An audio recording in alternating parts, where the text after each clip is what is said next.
welcome back to Financial Minds Meet the Experts. I'm your host, Jamie Agostino. In case you're new to listening to our show, this is where we're joined by financial industry experts to talk about topics, trends, and themes that credit union professionals need to know about.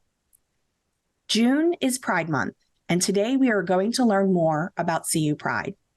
So I am joined by Zach Christensen, Executive Director of CU Pride and Director of DEI and Digital Services with Mitchell, Stankovic, and Associates. We're also joined by Linda Bodie, Board Advisor of CU Pride and CEO of Element Federal Credit Union, who also refers to herself as an innovator. And I'm going to add songwriter because I've been following her on LinkedIn, so I've seen a few of those as well. And we also have with us Brandi Stankovic, Board Advisor of CU Pride and Chief Strategy Officer of CU Solutions. But I also have to say, I hear it a lot. She's also a mentor to a lot of individuals. And I also have to throw in there DE trainer, as she was one of my co-DE trainers for class of 2019. So thank you. Thank you all for joining me. I'm just so excited to have you. But before we get started, would each of you mind just kind of telling our listeners just a little bit about yourself?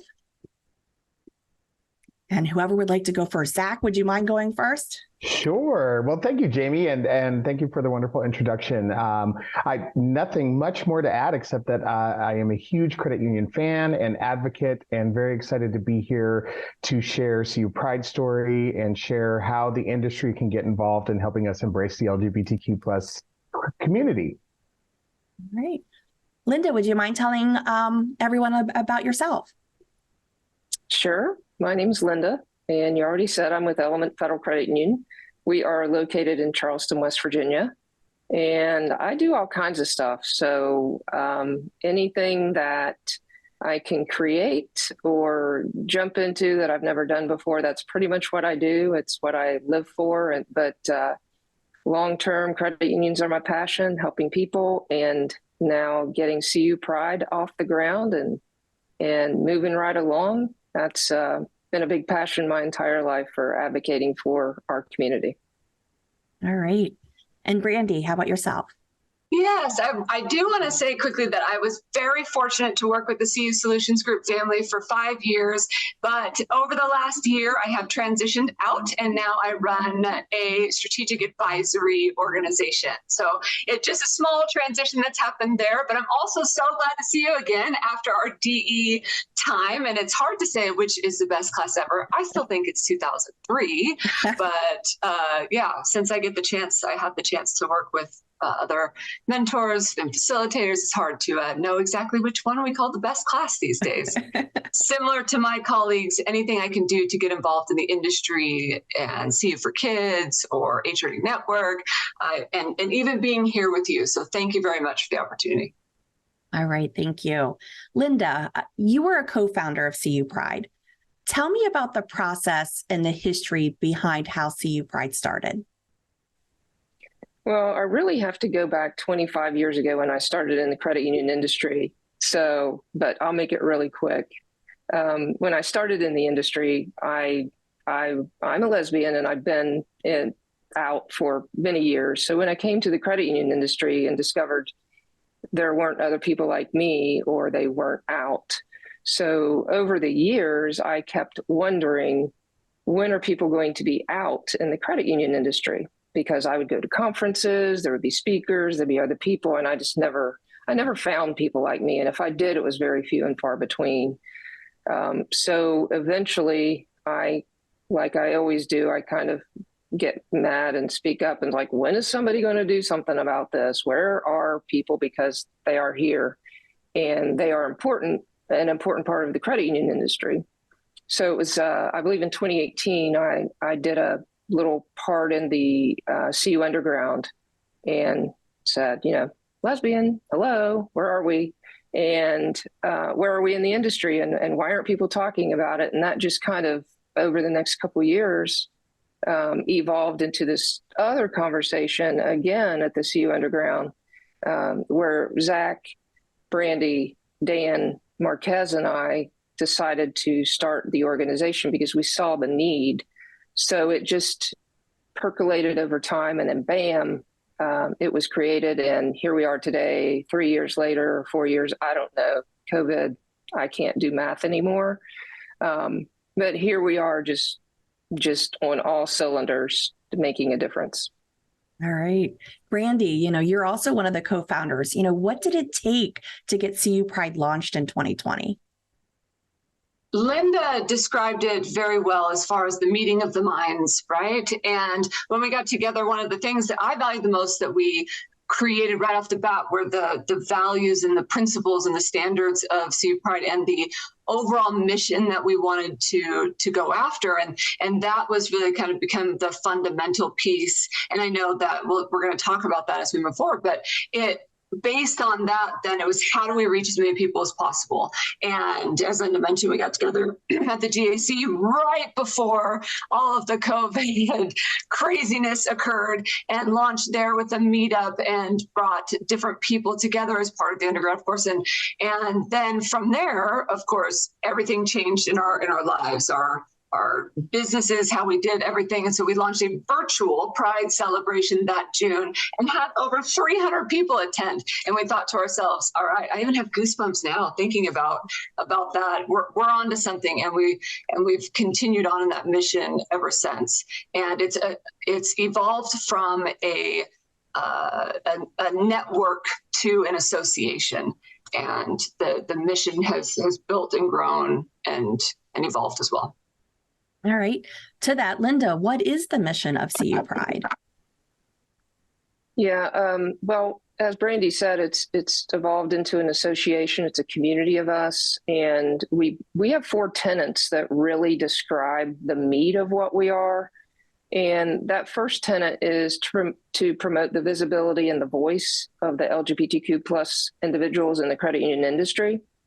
And next, to provide a safe but brave place for communion and discussion. And after that, to encourage action for allies and social change agents. And finally, to foster inclusivity and consciousness through programs, education, and networking. So I think those 4 tenets encapsulate what CU Pride, why we exist, and what we aim to do very, very well. Yes, they do. Very much so. So Zach, how would someone go about becoming a member of CU Pride? What are the membership requirements, and can anyone join? Yes. So this is our big 2023 launch this year, which really pushed us to the association level. We launched membership, and there are no requirements except for you're there to help us push that mission and follow those tenets when you become a part of that. So no requirements. It's very simple, very easy. We have it on our website, cupride.org/membership. And I know we're going to chat a little more about that, but go in, sign up. We have individual levels, organizational levels, and we've tried to make it as easy as possible to be a part of what we're trying to do for the industry. All right. And I did notice that because I've been to the website and there are several CU Pride membership levels. Could you provide, like a high level overview of what these levels are, Zach? Yeah. So first let's start at the individual level. And this was really important for us because we know that some organizations are not quite at their part of the DEI journey where they are ready to be a part of CU Pride, and that's okay. We're here to work and bring them together. But for those individuals, and we have a number of them that have been with us since the start, and we wanted to ensure that there was equity there for them to be a part of it and have the same benefits. So we have individual, and then next is our organizational allies. And within that, our basic organizational ally membership, we only have 3 different levels. One is for credit unions under 200 million, and then the other are either under 100 employees or over 100 employees. And the reason that we did that is because as an organizational ally, the entire organization has access and the same benefits as everybody. So we don't require, you only get 3 actual confirmed official members. Everyone who wants to be a part of CU Pride within that organization can be a part of it. And then additionally to that, we have the Rainbow Allies. And those are organizations who have come in as an organizational ally member and are also helping us by sponsoring the different events that we have throughout the year. And we're very excited. CUNA, Chartway are just a few of those who said, we want to do more than just become a member. And so that's a great way to do it. And then our final level is the Pioneer Allies. And these are the allies that have dedicated and provided a commitment to CU Pride to see it become a sustainable organization. First, and I've got to give a shout out to Sue Mitchell, my CEO here at Mitchell Stankovic and Associates. She's our strategic advisor and was the first one and has provided time, talent, treasury for CU Pride to build and grow, and really is truly our first Pioneer ally. Next was True Stage, who came on board shortly after we launched, then Visa, and we're really excited. We now have 2 credit unions who have come on, BECU and Schools First, as our first credit union Pioneer Allies, and it's really amazing. And the Pioneer Ally level is a multi-year commitment and starts at $25,000 a year. So these are organizations that truly believe in what we're doing and in pushing this forward. And if anybody has questions or wants to talk more about what the levels are, they can just reach out to me. I would be happy to schedule a call, schedule a Zoom, and let's bring you on board. All right. Sounds good. And we're also going to put some links and connection points connected to this podcast. So I'll look for those resources below as well. So Brandi, I noticed on the CU Pride website, there's a resource portal. What's all included in that portal?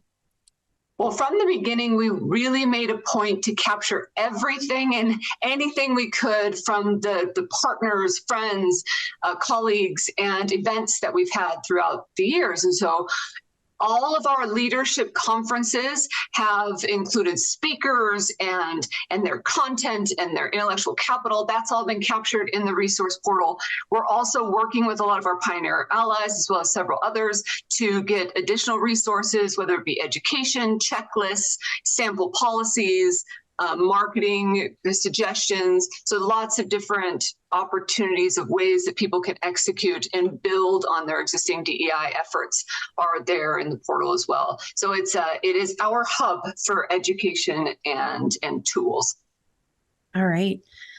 Linda, for those of us, myself, I don't identify as part of the LGBTQ community. So how can I, as well as others, support and be allies to CU Pride? Yeah, there are so many ways you can be an ally. I'm sure you know someone in maybe your family, your organizations. There's somebody in your life who needs you as an ally. And that can just be as simple as wearing an ally t-shirt to let people know that you're a safe person to come and talk to. It could be wearing a rainbow sticker. It could be showing up at a pride parade with your family and being there and celebrating along with people. It's letting people know that you're a safe person to talk to and that you support them. So however you would express that in your own way would be very beneficial. So there's no one right way to do it. But just let people know that you're safe and you're there to support them. All right. Thank you. Brandi, what recommendations do you have for credit unions wanting to increase their DEI efforts, specifically, around the LGBTQ community and staff? One thing I want to add to what Linda was just saying too is one of the principles that we had from the beginning was there are no labels required. And so we don't require individuals like yourself or anybody else that wants to be there, support, grow, listen, learn with us to identify or check any sort of box. And that's important too. It also speaks to the fact that the LGBTQ plus community within itself is really diverse, and all of us are allies of one another regardless. And so all the action items that Linda gave are perfect. And it's just it's an important kind of principle within what we are and being as inclusive as possible. Ways organizations could begin to execute or make a change. I think first is the big picture is to commit to the change, uncover some of the issues or the whys, the gaps, and then execute on that. A really easy one to implement might be examining policies, ensuring a gender-neutral pronoun utilized in all of our policies, as board policies, HR policies, et cetera. I think that ERG, several organizations that we've been talking to, and in our leadership conference that we've just had, been talking about the use of affinity groups, ERGs, employee resource groups, any committees, diversity committees, depending on the size of the organization, and bring people together in that way. I think sharing stories of the unique humans within your organization is a great place to start, especially this month, and highlighting different employees and things that they're doing, or employee events, as Linda mentioned, getting out into the community with the employees, or allowing them to share stories when they're with their families at Pride events, parades, etc. I think the final one really that in offering this, well, two more, but first one is to practice grace in a lot of this change. We're all learning. I continue to learn every single day. We all do. And there are going to be mistakes made throughout the process. There's going to be times when you get challenges from the board or different executives or the community. And that's not the time to reverse in our efforts or reverse in our commitment. It's the time to hold strong and be there, but also have grace with one another when mistakes are made, because we're all going to continue to grow and build together. And then the final one that I'll give to you is commit to this for 3 years minimum. I honestly think once you're committed for 3 years, it's like the habit will be built and will be good to go in the long run. But I think if it's not in your strategic plan, it should be. If it's not in your policies, it should be, and commit to that for a minimum of 3 years, and then, for the rest of your life. But whatever, we'll start with 3. All right. Great tips there. Thank you. And Zach, so June is Pride Month. Is CU Pride holding any special events for those who want to get involved? And if so, where should people go to learn more about these events? Yes, and we like to call June in the industry CU Pride Month, because we do. We have an incredible lineup. We just finished our leadership conference, which was 4 hours of amazing content. We had 20 leaders who were speakers and content providers that just took it to the next level, really about building allyship and those things. And then throughout the rest of the month, we have 2 Pride Plus events, which are like pop-up lunch and learns, and those are going to be quick 30-minute bites with some wonderful people sharing stories. And we are launching our new Allies into Action webinar series, which is going to be a new monthly series moving forward, and that's on the Wednesday the 21st. And we're really excited because True Stage's multicultural department, Edgar Hernandez and Opal, are joining us to share some LGBTQ plus specific data within their What Matters Most or What Matters Now survey and research findings, which is really exciting. They have some incredible data, and not only are they going to provide data, they're going to provide ways to put it into action. So credit unions, organizations will be able to see this, better understand their LGBTQ plus community, and take action and make some change right away. And then want to invite every single person in the industry to our 4th annual virtual Pride celebration. This is what kicked us off, as Brandi mentioned, in 2020. And this really is the Pride Festival, the Pride Parade for credit unions. And we want you to come. And we always include some education, some networking. But this is really our celebration, our way to come together, have some fun, share the love, and really be what CU Pride is meant to be, which is about embracing all and embracing the diversity that we have within the industry. All right. Thank you. I look forward to learning more about these events. I'm going to go check them out. So before we conclude, any final thoughts for our listeners today? I would like to say a special thank you to you and your organization for highlighting CU Pride, highlighting LGBTQ plus community, highlighting these important things that we're talking about today, and any chance that we can to share the story is important to us. But I also see the value and recognize and appreciate the value that you bring to the table and helping us further that message. So thank you very much to you and your team and organization. Oh, you're welcome. It's an honor to do so. So thank you. All right. Well, I really learned a lot, so much today. I really just enjoyed the conversation, and thank you just for taking the time to chat with me about it. And I just really appreciate it. So thank you. All right. Today's episode is brought to you by Vizzo Financial's upcoming annual meeting. It's exactly 1 week from today. So it will be on June 21st, 2023. We're welcoming credit union staff to attend the virtual event with an authorized representative from their institution. And you can still register by visiting our website at www.vfccu.org. With that, thank you all so much for listening and make it a great day.